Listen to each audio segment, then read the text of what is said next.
ये 90 नंबर की जो गाथा है, तो कहते वो उत्कृष्ट आदि के भी और भेद करेंगे। उत्कृष्ट में भी कौन से भेद होते हैं, अनुत्कृष्ट में कौन से होते हैं, उसकी बात करेंगे। गाथा पढ़ेंगे हम।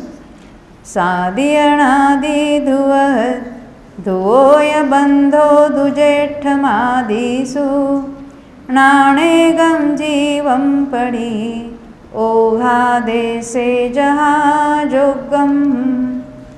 यानी उसमें 4 प्रकार के बंध है, सादी बंध, अनादि बंध, ध्रुव बंध और अध्रुव बंध।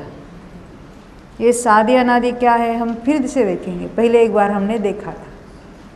सादी का अर्थ है स प्लस आदि सादी, जिसको शुरुआत है उसको कहेंगे ये सादी बंध है। पहले नहीं हुआ था, अब पहली बार हो गया, तो उसको हम कहेंगे सादी। जो अनादि से होता आया है उसको कहेंगे अनादि। ध्रुव किसको कहेंगे, वो लगातार जिसका बंधन निरंतर चलता ही रहे उसको कहेंगे ध्रुव। और अध्रुव यानी कभी न कभी वो बंध मिट जाए तो उसको कहेंगे अध्रुव। उदाहरण देके देखते हैं। जैसे सादी बंध किसको कहेंगे, हम अभी मूल प्रकृतियों में देखेंगे। ज्ञानावरण का बंध कब से चल रहा है, तो कहेंगे अनादि से चल रहा है, क्योंकि वो कब तक बनता है, तो 10वें गुणस्थान तक बनता है। तो अनादि से अभी 10वां गुणस्थान नहीं हमें प्राप्त हुआ है, तब तक उस जीव को क्या होगा, वो ज्ञानावरण का बंध अनादि से चला रहा है, दर्शनावरण का बंध अनादि से हो रहा है, मोहनीय का बंध अनादि से हो रहा है, फिर अंतराय का बंध अनादि से हो रहा है, वेदनीय का बंध हमने उसकी उत्तर प्रकृति नहीं पूछी। हमने ऐसा नहीं पूछा कि साता वेदनीय का बंध कब से है, क्योंकि साता कभी असाता, कभी साता कभी असाता, कभी साता कभी असाता होगी।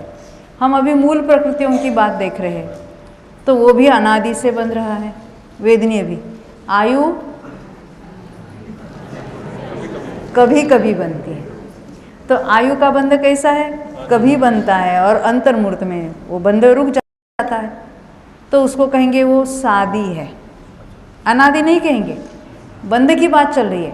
आयु कर्म अपनी सत्ता में तो अनादि से चला ही रहा है ना। अभी तो जो हम भोग रहे हैं और फिर हम जो बांधेंगे उसकी बात नहीं, जो नया बंध हो रहा है उसकी शुरुआत है ना। हमने देखा था आयु का बंध वो त्रिभाग में होता है, तो जन्म के समय से लेकर उसका बंध नहीं था, साथ ही कर्म बंध रहे थे।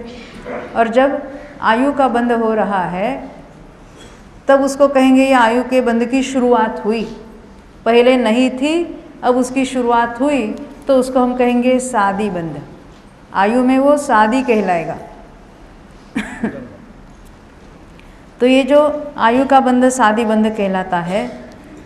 कौन से रहेगी अभी, वेदनीय देखा, आयु, नाम कर्म वो भी अनादि का बंध है। उत्तर प्रकृतियों की बात नहीं है, वे ही की वही प्रकृतियों की नहीं बात हो रही है, हम तो मूल प्रकृतियों की सादी सिंपल बात कर रहे हैं। और गोत्र कर्म वो भी अनादि से बंध रहा है, भले कभी उच्च या कभी नीच हो, परंतु गोत्र कर्म का बंध तो हो रहा है। तो इस तरह से हमने इसमें देखा कि आयु का ही बंध सादी हो सकता है। ख्याल में आई बात? हाँ, तो ये तो हमने सादी बंध की बात की और अनादि बंध की, ये 2 भेद तो हो गए। फिर दूसरे 2 कौन से हैं, ध्रुव और अध्रुव। तो जो अनादि से ज्ञानावरण का बंध करते आया है, जिसने एक बार भी 10वां गुणस्थान नहीं प्राप्त किया है। आप कहेंगे क्या कहते हो, 10वां गुणस्थान प्राप्त करेगा तो अरिहंत होकर मोक्ष चला जाएगा ना, उसकी बात नहीं है। जब उपशम श्रेणी चढ़ता है तो उपशम श्रेणी में 10वें गुणस्थान तक तो बंध हुआ था, जब 11वें में गया तो बंध रुका और फिर उलटकर 10वें में आया है तो दोबारा बंध शुरू हुआ, तो उसको क्या, उपशम श्रेणी में। उपशम श्रेणी किसे कहते हैं, देखो मुनिराज के जो हमेशा के गुणस्थान है वो 6ठा 7वां गुणस्थान है। जब उनके अंतरंग स्थिरता बढ़ती तो क्या होता है, 8वां गुणस्थान, 9वां गुणस्थान, 10वां गुणस्थान, 11वां, जिसको उपशम श्रेणी कहते हैं। उपशम श्रेणी क्यों, क्योंकि यहाँ जो चारित्र मोहनीय जो है उसका उपशमित किया है, उसका उदय घटता मिटता चला जाता है और जीव पूर्ण वीतराग होता है। कहाँ, 11वें गुणस्थान में। कैसी वीतरागता, अरिहंत जैसी पूर्ण वीतरागता। परंतु वो अंतर्मुहूर्त के लिए टिकती है, फिर वापस उसका काल समाप्त होने पर 10वां गुणस्थान प्राप्त होता है, फिर दोबारा ज्ञानावरण का बंध शुरू हो जाता है। अब उस बंध को क्या कहेंगे? एक तो सादी कहेंगे। जो अनादि से बनता था उसको तो हमने ध्रुव कहा, अब इसको कैसा कहेंगे? अध्रुव कहेंगे। बीच में बिड़ गया ना एक बार, तो उसको कहेंगे अध्रुव। हम ग्रंथ में से पढ़ेंगे और आपको क्लियर हो जाएगा। तो जब उपशम श्रेणी में बंध रुक जाता है और फिर वापस नीचे के गुणस्थानों में आने पर शुरू हो जाता है, उसको कहेंगे सादी और उसको कहेंगे अध्रुव। अन्यथा जब तक बंध विच्छित्ति नहीं हुई, वो बंध विच्छित्ति क्या है ना, बंध का रुक जाना।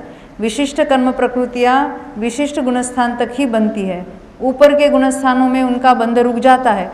यदि वो जीव वापस नीचे के गुणस्थानों में आता है तो फिर दोबारा उसका बंध शुरू होता है, तो उसको कहेंगे दोबारा शुरू होता है, तो उसको कहेंगे सादी।